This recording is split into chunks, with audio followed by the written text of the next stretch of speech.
Welcome to The Explainer. All right, today we're tackling what might just be the most famous definition of love ever written in English, Shakespeare's Sonnet 116. We're going to start with a full reading of the poem, and then we'll dive deep into how he builds such a powerful, rock-solid argument. Let me not to the marriage of true minds admit impediments. Love is not love which alters when it alteration finds, or bends with the remover to remove. Oh no, it is an ever-fixed mark that looks on tempests and is never shaken.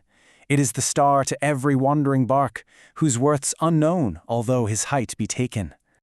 Love's not time's fool, though rosy lips and cheeks within his bending sickle come. Love alters not with his brief hours and weeks, but bears it out even to the edge of doom. If this be error and upon me proved, I never writ, nor no man ever loved. Okay, so there you have it. What an incredible piece of writing.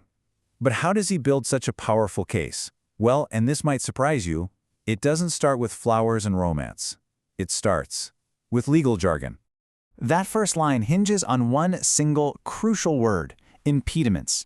And you know, Shakespeare wasn't just grabbing a fancy word here. He lifted it from somewhere his audience would have instantly recognized. And it means more than just obstacles. We're talking about legitimate, legal deal breakers for a marriage. And this is where he got it from. He's quoting the wedding ceremony from the Book of Common Prayer.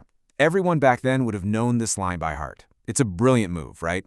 He sets up this huge contrast between the legal, physical marriage of two people and this higher spiritual marriage of true minds. He's basically saying for that kind of love, earthly rules just don't apply.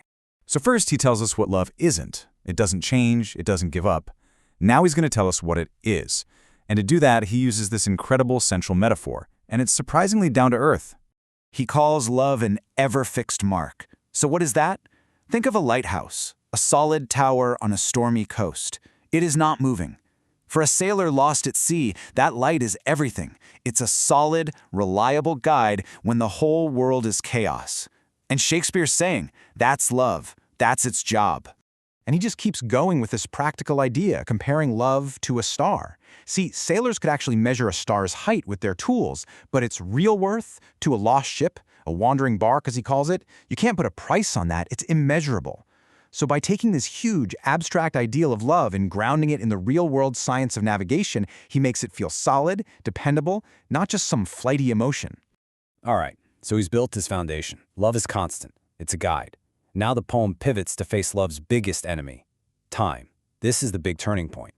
That line, love's not time's fool, wow. That is a straight-up declaration of war. You have to remember, a fool in Shakespeare's time was like a court jester, a plaything for a king. Shakespeare is saying love refuses to be time's little toy. It will not be messed with. It won't be controlled by aging and death.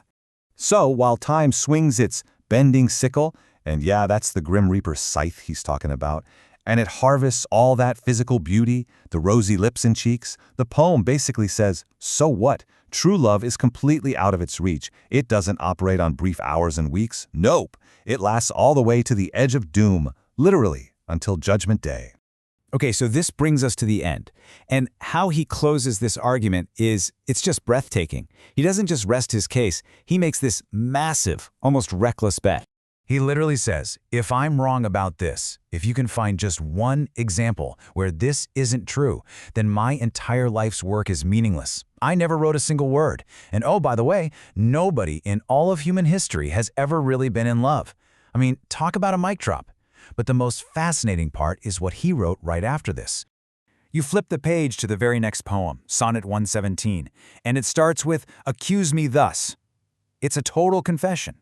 The speaker basically admits he's been inconsistent, that he's failed the one he loves.